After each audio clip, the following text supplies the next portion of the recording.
प्यारे देशवासियों, नमस्कार। मैं आपको पहले भी कई बार बता चुका हूं, आजकल बहुत जालसाजी चल रही है, बहुत हेराफेरी चल रही है। आपके अकाउंट्स के अंदर ऐसे पैसे को जो है निकाल लेते हैं धोखाधड़ी से। आप चौकन्ने रहें। मैं आपसे पहले कई बार निवेदन कर चुका हूं, लेकिन अभी भी हमारे कहीं बच्चे या कहीं हमारे भाई बहन जो हैं वो लापरवाही कर रहे हैं और उनके अकाउंट से अभी भी पैसा निकल रहा है धोखाधड़ी से। मेहरबानी करके आप इसमें लापरवाही बिल्कुल ना होने दें। आप इसके अंदर बहुत समझदारी से काम लें, बहुत समझदारी से, क्योंकि जरा सी भी लापरवाही आपको बहुत महंगी पड़ेगी। अब देखिए, एक रीतु वासुदेव नाम की एक लेडी है कीर्ति नगर में। ये हाउसवाइफ है, कोई व्यापार नहीं कर रही, कोई किसी किस्म का और कोई नौकरी नहीं कर रही है, हाउसवाइफ है। और इनका घर चल रहा है, यानी जो किराया आता है उसके ऊपर, और कुछ पैसे डिपॉजिट है एफडी वगैरह, उनके ब्याज के ऊपर इनका घर चल रहा है। इनके पास मैसेज आया इनकम टैक्स का और एडवांस टैक्स जमा करने की सलाह दी इनको। ये बड़ी हैरान हुई है, पढ़ी लिखी लेडी है। इन्होंने तुरंत वेबसाइट चेक की। इनकी वेबसाइट पर जब देखा तो इनके नाम से जीएसटी जो है रजिस्ट्रेशन इशू हो चुका है। ये बड़ी हैरान हुई है कि इन्होंने कभी अप्लाई नहीं किया और जीएसटी का कोई वजह ही नहीं की, कोई व्यापार कर ही नहीं रही, तो बड़ी हैरान हुई है। तो इन्होंने फिर पुलिस स्टेशन में जाकर के शिकायत की है। यानी आप देखिए, ताज्जुब की बात यह है कि जब इन्होंने चेक किया तो 2020-21 के दौरान 8 करोड़ से ज़्यादा के ट्रांजैक्शन हुए हैं इनके नाम से। कितनी बड़ी जालसाजी है, अब लगाइए अंदाजा।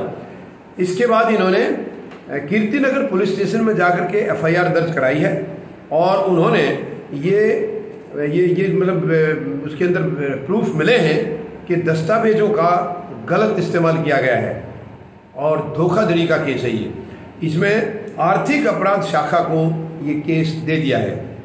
कीर्ति नगर पुलिस स्टेशन ने आर्थिक अपराध शाखा को ये केस दे दिया है और वो इसकी अब छानबीन कर रहे हैं। हालांकि ऐसा नहीं है, मुझे पूरी उम्मीद है पकड़े जाएंगे वो, कोई न कोई सबूत उनका मिल जाएगा ऐसा। लेकिन आप सबसे मैं बार बार निवेदन करता रहा हूँ, आप चौकन्ने रहें, अपने अकाउंट की डिटेल कभी भी किसी को ना दें। कोई फ़ोन वगैरह आए, क्योंकि नॉर्मली बैंक कभी भी किसी किस्म की डिटेल फ़ोन पर नहीं मांगते हैं। तो जो फ़ोन पर डिटेल कोई आपसे मांगता है तो वो ज़रूर कोई जालसाजी है, कोई ज़रूर उसमें गलत गेम कोई खेल रहा है। तो आप बिल्कुल इन बातों के लिए चौकन्ने रहें। अपनी किसी भी किस्म की कोई डिटेल, कोई पासवर्ड अकाउंट का या किसी और चीज़ का, कभी भी किसी के साथ साझा ना करें।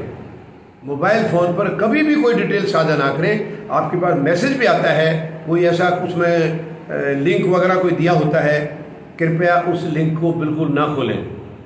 कोई आपको संदेह है, फिर भी ये लगता है कि हो सकता है ये काम का होगा, तो इमीडिएटली उस मैसेज को फॉरवर्ड करिए अपने बैंक को। अगर ये फाइनेंशियल ट्रांजैक्शन का है तो बैंक को ट्रांसफ़र करिए और बैंक से आप पूछिए उसकी ऑथेंटिसिटी क्या है। बैंक आपको तुरंत बताएंगे कि इसको आपने बिल्कुल कुछ नहीं करना है, अवॉइड करना है, डिलीट करना है, या उस पर कोई एक्शन लेने वाली बात होगी तो बैंक आपको एडवाइस करेंगे। लेकिन आप मेहरबानी करके बिल्कुल भी लापरवाही ना करें। कभी देखिए, जल्दबाजी में कई लोग जो है ना, ध्यान नहीं रहता है, वो उनकी बातों पर अमल कर लेते हैं और फिर बाद में नुकसान खाते हैं। आप कोई भी फ़ोन कॉल आए, इस किस्म की अकाउंट की डिटेल पूछे, पासवर्ड वगैरह कुछ भी बिल्कुल नहीं बताना है। और गलती से कोई बता दिया है और वो फिर ट्रांजैक्शन की कोशिश करते हैं, तो अब आपके पास जो लिंक आया है उसकी शेयर करने की या उसके ऊपर क्लिक करने की कहेंगे, बिल्कुल नहीं करना है, वरना आप तुरंत धोखा खा जाएंगे। मेहरबानी करके बिल्कुल ऐसा ना करें, इसका आप ध्यान रखें, वरना आपको फाइनेंशियल लॉस होना निश्चित है अगर आप जरा सी भी लापरवाही करेंगे। उम्मीद है इसके ऊपर, क्योंकि अभी कई बार बताने के बावजूद भी कई जो है ना इसके अंदर धोखा खा रहे हैं। उम्मीद है आप मेरी अपील का ज़रूर असर करेंगे और आइंदा से ध्यान रखेंगे ताकि आपका नुकसान बचाया जा सके। धन्यवाद। जय जवान, जय किसान, जय हिंद।